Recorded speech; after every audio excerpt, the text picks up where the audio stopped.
traité transatlantique est-il une chance ou une menace pour la France? Les enjeux sont en tout cas considérables puisqu'il s'agit de mettre en place une zone de libre-échange entre plus de 800 millions de consommateurs à l'horizon 2015.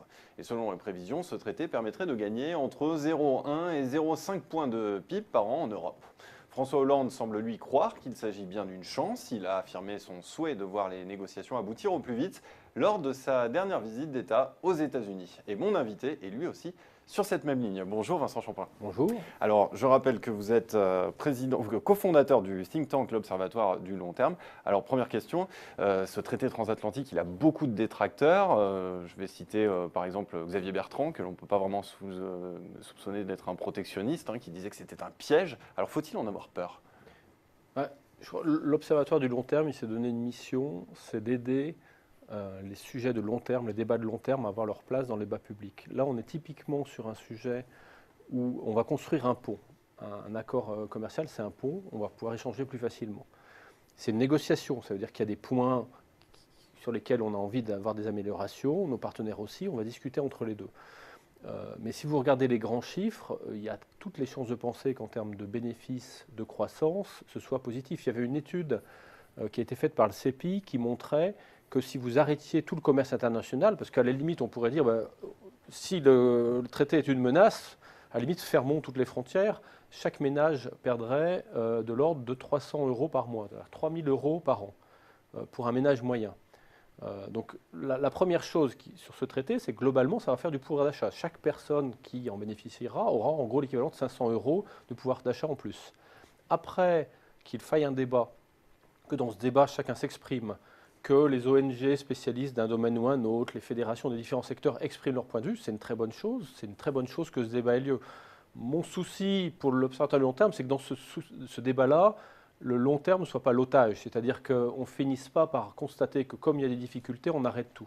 Ce serait la dernière chose à faire. Ce qui fait peur aujourd'hui, c'est est-ce que la France va se voir imposer des choses qu'elle ne veut pas, comme les OGM par exemple, le fameux poulet au chlore dont on parle beaucoup depuis le début de ces négociations.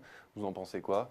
Alors il y a plusieurs choses. Il y a effectivement quelques symboles, le poulet au chlore, les OGM, sur lesquels l'esprit même du partenariat transatlantique, c'est qu'on n'impose pas aux Européens des choses qui ne sont pas dans leurs préférences.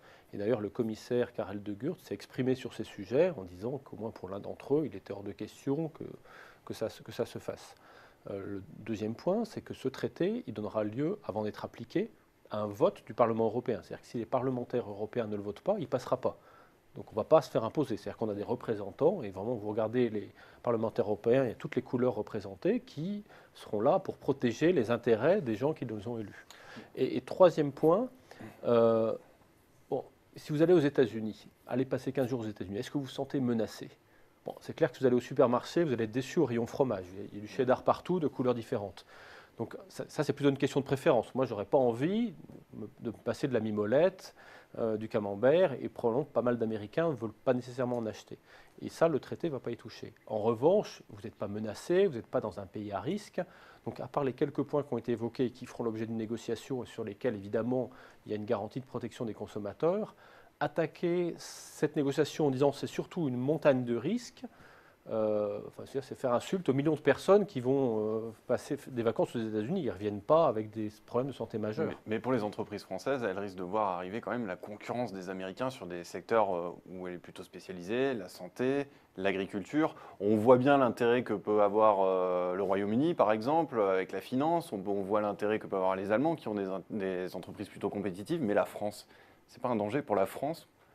Je crois que l'histoire économique, si vous partez vraiment à la préhistoire, elle s'est construite sur l'échange, c'est-à-dire que passer de personnes qui vivaient en autarcie, qui mangeaient ce qu'ils avaient produit et qui ne faisaient que ça, à un système dans lequel vous allez travailler dans un bureau, en échange vous allez pouvoir acheter un iPhone, acheter du jambon italien, acheter du vin allemand, et donc il est basé sur l'échange. Donc l'échange, ça a été un gain.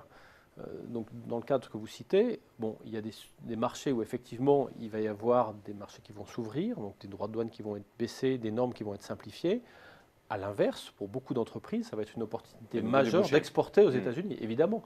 Je discutais il y a quelques jours avec Madame Costanza, qui est présidente d'une entreprise qui s'appelle L'Envie de Fraise, qui fait des robes design et à prix abordable pour les femmes enceintes. 10 salariés, 10 millions de chiffre d'affaires. Ben, avec le traité transatlantique, une PME de ce type-là accède aux États-Unis immédiatement. Aujourd'hui, il faut qu'elle change d'étiquette, il faut qu'elle fasse de nouvelles déclarations. En gros, c'est des barrières insurmontables que des multinationales peuvent surmonter, mais que pour une PME comme la sienne, ça va être très difficile.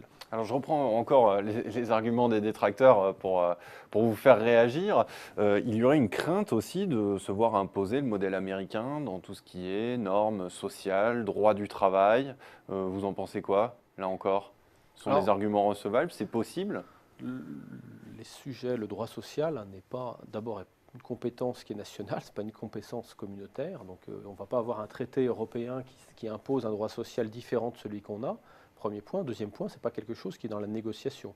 La seule chose qui est en cause, en gros, c'est le fait que quand vous faites un réfrigérateur aux États-Unis et en France, la longueur de câble que vous devez mettre, câble électrique avant de le vendre, est de taille différente.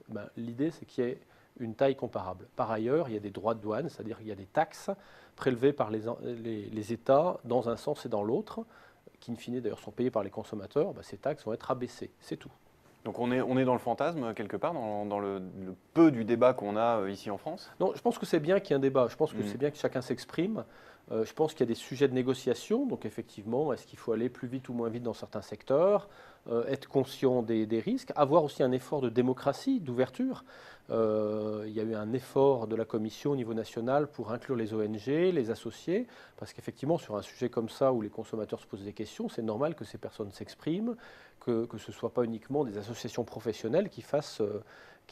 Qui apportent leur vision à l'équipe de négociation, sachant qu'in fine, c'est des fonctionnaires qui vont négocier. Donc je pense que ce débat, il est sain. En revanche, moi, je préférais qu'il se traduise sous la forme des améliorations, des points d'attention, de comment faire un bon accord, que l'idée que finalement, on est mieux tout seul, qu'il faut pratiquer une espèce de préférence nationale économique. Une autre inquiétude, c'est le rapport de force dans ces négociations. Les Américains négocient avec une Europe plutôt désunis. On va également se retrouver dans une zone de libre-échange avec une Europe qui ne peut pas manier l'arme monétaire. Est-ce que là encore, qu'est-ce que vous répondez à ceux qui avancent ces arguments-là? Alors déjà sur le rapport de force, le produit intérieur brut, 16 000 milliards de dollars en Europe, 15 000 aux États-Unis, on est les plus gros. Le nombre de consommateurs, 500 millions aux États-Unis, 500 millions en Europe, 300 aux États-Unis, on est les plus gros.